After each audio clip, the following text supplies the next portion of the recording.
नमस्कार दोस्तों, कैसे हैं आप लोग। उम्मीद करते हैं बहुत अच्छे होंगे। स्वागत है मेरे यूट्यूब चैनल परमार मैथ्स में। दोस्तों तो आज आप लोग के लिए कुछ स्पेशल वीडियो है, खास करके उनके लिए जो मैथ्स में बहुत ज़्यादा कमज़ोर है, तो उनके लिए मैं लाया हूँ। तो आ गया है ग्रुप डी, एनटीपीसी का एग्ज़ाम, आरपीएफ का एग्ज़ाम आ चुका है। तो आप लोग से उम्मीद है कि ये वीडियो ज़रूर देखिएगा और अच्छा भी लगेगा। तो चलिए दोस्तों, चलते हैं आज के बहुत ही अच्छे वीडियो में। बहुत ही अच्छे जीरो से हीरो बनने में अगर आप लोग को जो भी छात्र हैं उनका अगर मैथ बिल्कुल कमजोर है तो एक बार जरूर आइए। चलिए दोस्तों, आज का शुरुआत करते हैं पहला क्वेश्चन से। पहला प्रश्न क्या कहता है आप लोग को, जरा आइए देखते हैं स्क्रीन पे। चलिए आइए, तो ये रहा आपका सबसे पहला सवाल दोस्तों, और बहुत ही मोस्ट इंपोर्टेंट क्वेश्चन और बहुत ही अच्छे तरीका से आप लोग को समझाऊंगा। और ना चाहते हुए भी आप इस वीडियो को देख पाइएगा, नहीं मन भी करेगा फिर भी देखिएगा। चलिए दोस्तों शुरू करते हैं। प्रश्न कहता है, जरा ध्यान से समझिएगा, 16 के, जरा ध्यान से समझने की कोशिश कीजिएगा, 16 के वर्गमूल तथा 4 के वर्ग का गुणनफल ज्ञात कीजिए। जरा ध्यान से समझने की कोशिश कीजिए, एक बार जरा प्रश्न को देखिए। 16 के वर्गमूल, वर्गमूल जो होता है ऐसे होता है 16 का वर्गमूल तथा 4 के वर्ग का गुणनफल। वर्ग का मतलब होता है 4 गुना 4 यानी 4 का स्क्वायर।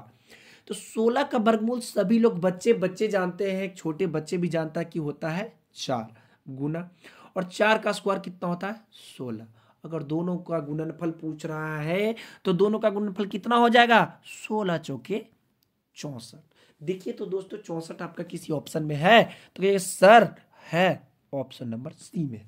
कोई दिक्कत, कोई भी परेशानी हो तो एक बार जरूर कमेंट बॉक्स में बताइएगा, ठीक है। आइए दोस्तों अगला बढ़ते हैं। अगले सवाल पे ज्यादा बड़ा वीडियो नहीं रहेगा, लेकिन सवाल मोस्ट इंपॉर्टेंट, 5 अति महत्वपूर्ण सवाल रहेगा दोस्तों। आगे बढ़ते हैं। अगला सवाल, अगला सवाल क्या कहता है दोस्तों। चलिए, ये सवाल जो है आपका ग्रुप डी में पूछा हुआ है, पिछले वर्ष ये पूछा हुआ सवाल है। तो आप इसको क्यों पीछे हटेंगे, इसको देखिए जरा, बढ़िया से बताऊंगा, मजा आएगा सवाल में। देखिए, कहता है एक आदमी 25% की हानि पर एक मेज को 4200 रुपये में बेचता है। समझने की कोशिश कीजिएगा, एक आदमी है जो 25% हानि पर क्या कर रहा है, एक मेज को 4200 रुपये में बेच रहा है। समझ में आ रहा है ना। जब भी परसेंटेज में हानि कहे, परसेंटेज में जब भी हानि या लाभ कहे, हानि कहे तो माइनस कर लेना है, और क्या कहे, लाभ कहे तो क्या कर लेना है, लाभ कहे तो जोड़ लेना है। समझ में आ रहा है ना, कोई दिक्कत जी नहीं। चलिए दोस्तों, अगर कोई दिक्कत नहीं है तो आइए आगे बढ़ते हैं। अगला पे 4200 रुपये में क्या करता है, बेचता है। अगर उसे 25% लाभ कमाना है, यानी कमाने के लिए मेज को कितने रुपए में बेचना होगा। बाबू सवाल को समझने की कोशिश कीजिए। कहता है कि अगर हम 25% हानि पर एक कुर्सी को बेच रहे हैं तो हमको 4200 रुपया मिलता है। समझ में आ रहा है ना। अगर उसको हम 25% लाभ पर बेचेंगे तो हमको कितना कितना रुपया में बेचना होगा। तो देखिए, जब भी अभी जस्ट बताएं, हानि कहे तो क्या कर लेना है, माइनस कर लेना है। तो 100 में 25 माइनस करेंगे तो आ जाएगा आपका कितना, जल्दी बताइए, 75। तो 75% बराबर लिख सकते हैं आप लोग कितना, 4200 रुपए। समझ रहे हैं ना। तो अब बताइए, उसे 25% लाभ, अभी जस्ट बताएं, लाभ रहे तो जोड़ लेना है, हानि रहे तो घटा लेना है। तो क्या करेंगे, 25% लाभ को, उसी को जब 75% में बेचे तो 4200 मिल रहा है।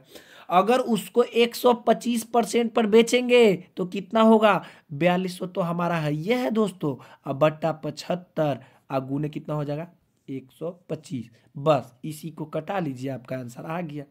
25 तिया 75, 25 पचे 125, ये हो गया 1400 तिया 4200। और 1400 में 5 से गुना कीजिएगा तो 14 पचे 70, यानी 7000 रुपए।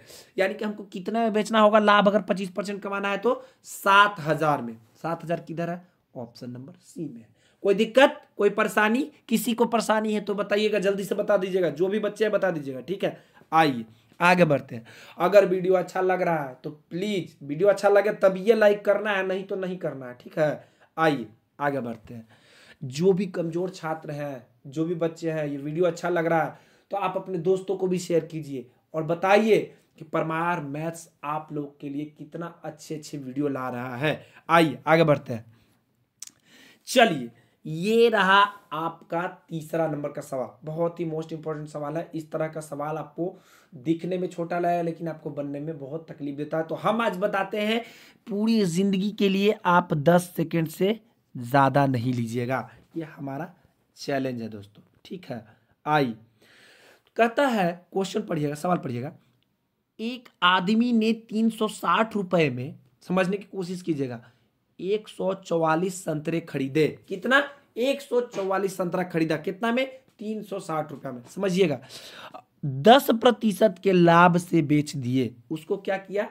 10% के लाभ से बेच दिया।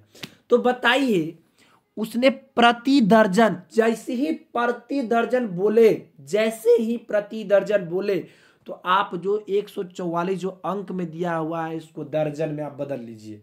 क्या कर लेंगे? दर्जन। तो एक दर्जन बराबर कितना होता है दोस्तों, जरा बताइएगा? 12 संतरा। ठीक है, कोई भी केला ले लीजिए, कुछ भी ले लीजिए, तो एक दर्जन कितना होता है? 12 होते हैं। तो 144 संतरा बराबर कितना हो जाएगा? तो 144/12 हो जाएगा। समझ रहे हैं ना? कटा लीजिए, 12 बारे 44, यानी कि वो जो 144 संतरा है वह 12 दर्जन के बराबर है। कितना? 12 दर्जन। तो 12 दर्जन के दाम कितना है? 360 रुपया। समझने की कोशिश कीजिएगा, यहाँ पर थोड़ा सा समझना है, बस, ज्यादा नहीं, थोड़ा सा। तो एक दर्जन का कीमत कितना हो जाएगा दोस्तों? समझिए, बताइए जल्दी। तो एक दर्जन बराबर 360/12, 12 तिया 36 यानी 30, यानी एक दर्जन का दाम उसको 30 रुपये हो रहा है। जब वह 10% के लाभ पर बेचता है। देखिए, अभी जस्ट बताया है, जब भी लाभ में परसेंटेज हो तो 100 से क्या कर लेना है? जोड़ लेना है। यानी कि इसी 30 का 10% यानी 110% निकालेंगे तो कितना होगा? 1 0 से 1 0, 1 0 से 1 0, 11 तिया 33, यानी कि वह प्रति दर्जन कितने रुपए दर से बेचेगा? 33 रुपए दर से बेचेगा, जो कि आपका ऑप्शन नंबर सी में है। ऑप्शन नंबर सी में है, बिल्कुल सही जवाब। आप बताइए दोस्तों, कहीं से कोई तकलीफ हुआ? कुछ किए हैं? जब 360 रुपया में 144 संतरा है और दर्जन में पूछ रहा है, तो एक दर्जन बराबर 12, तो 144 संतरा बराबर 144/12, तो 12, तो 12 दर्जन बराबर 360 रुपये, तो एक दर्जन बराबर 30 रुपया, और 10% लाभ पे तो 110% निकाल दिए, आपका आ गया 33 रुपया आंसर। कोई दिक्कत तकलीफ जरा बताइएगा हमें, कोई तकलीफ है तो हमें जरा सा कमेंट में बताइएगा, ठीक है। चलिए आगे बढ़ते हैं अगले सवाल पे। अगला सवाल क्या कहता है दोस्तों, और बहुत ही अच्छे से बताएंगे, ज़्यादा वीडियो लंबा नहीं रहेगा, 10 से 12, 12 से 13 मिनट, 13 से 15 मिनट के बीच में रहेगा। आप ये 15 मिनट मेरे लिए ज़रूर आइए और अपना 15 मिनट यहाँ पे बर्बाद करके देखिए कि आपको बर्बाद करेगा या आपको आबाद करेगा। आइए आगे बढ़ते हैं। ये रहा आपका चौथा सवाल, ये भी मोस्ट इंपोर्टेंट सवाल है। ये देखिए, मैथ का पार्ट 1 है, ये मैं पहला वीडियो डाल रहा हूँ इसलिए थोड़ा सा नॉर्मल क्वेश्चन डाल रहा हूँ, और भी अच्छे अच्छे क्वेश्चंस आएंगे।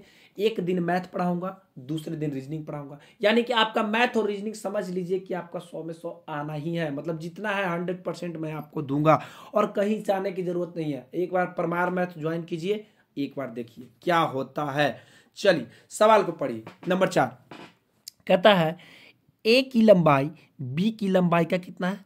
5/8 है। देखिए यहीं पर ये वाला लाइन समझिएगा, ए की लंबाई यानी ए बराबर दिया हुआ है, बी का कितना? 5/8।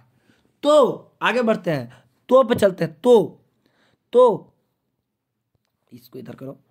तो यहां देखिए, तो बी की लंबाई ए से बी की लंबाई से ए की लंबाई का अनुपात कितना होगा? पूछ क्या रहा है?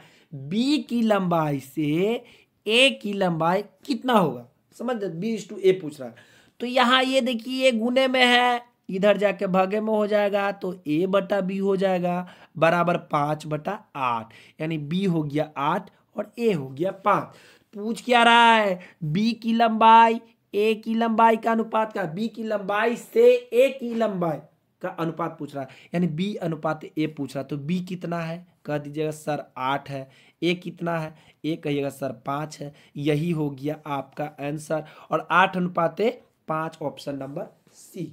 बताइए कोई दिक्कत तकलीफ, कहीं से कोई तकलीफ अगर हो रहा है मेरे प्यारे भाइयों, जो भी है जरूर एक बार बताइएगा। खास करके मैं कमजोर छात्र के लिए, जो कि मैथ पढ़ना नहीं चाहते हैं, ये वीडियो देखने के बाद सिर्फ और सिर्फ मैथ ही पढ़ना चाहेंगे। आइए आगे बढ़ते हैं अगले सवाल पर। ये रहा आपका 5वां सवाल। दिखने में थोड़ा सा बड़ा लग रहा होगा, लेकिन पेन भी उठाने की जरूरत नहीं है। कैसे, देखिए सवाल पढ़िएगा।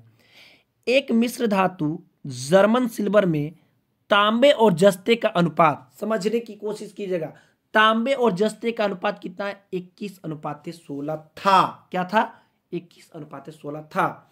जबकि निकेल और जस्ते का अनुपात कितना है, 7:24, यानी 7:24 था। क्या था, 7। तो बताइए मिश्र धातु में तांबा, जस्ता और निकेल का अनुपात, यानी तांबा जस्ता निकेल तीनों का रेशियो पूछ रहा है दोस्तों। तो आपको कुछ करने की जरूरत नहीं है, सीधा सीधा ऑप्शन पे आइए, डायरेक्ट आइए। कैसे, कहिए सर कैसे। सबसे पहले देखेंगे तांबे और जस्ते का अनुपात कितना है, 21:16। तो बताइए कि किसी भी ऑप्शन में आपको 21:16 दिख रहा है, तो कहिए ए ऑप्शन नंबर ए में चलते हैं, तो 17:21 ये तो बिल्कुल भी नहीं होगा, वही नहीं रहा है 21:16। चलिए ऑप्शन नंबर बी में देखते हैं, 63:48:14। तो सबसे पहले कितना है, तांबा और जस्ता देख रहे हैं, तो 63 और 48 को जरा चेक करते हैं, थोड़ा छोटा करके देखते हैं जरा सा। 63 और 48, 21 दिया 63, 16 दिया 48। देखिए तो बाबू ऑप्शन नंबर बी में मिल रहा है 21:16। चलिए मिल रहा है सर। ऑप्शन नंबर सी में देखते हैं, 68 में ये भी नहीं होगा, नहीं चल रहा है। एगो में 21 डी में है, लेकिन 6 और 7 है, तो ये भी गलती। जब 3 ऑप्शन गलती तो एक ऑप्शन सही। समझ में आया कैसे, अब देखिए निकाल के दिखाते हैं। जब तांबा और जस्ता का मिल गया तो बताइए दोस्तों, निकेल और जस्ता 7:24। क्या ये निकेल और जस्ता 7:24 है? तो इसको जस्ट उल्टा कर लीजिए। क्या कर लीजिए, 24 और 7 कर लीजिए, जस्ता और निकेल कर लीजिए, कोई दिक्कत नहीं ना है, नहीं।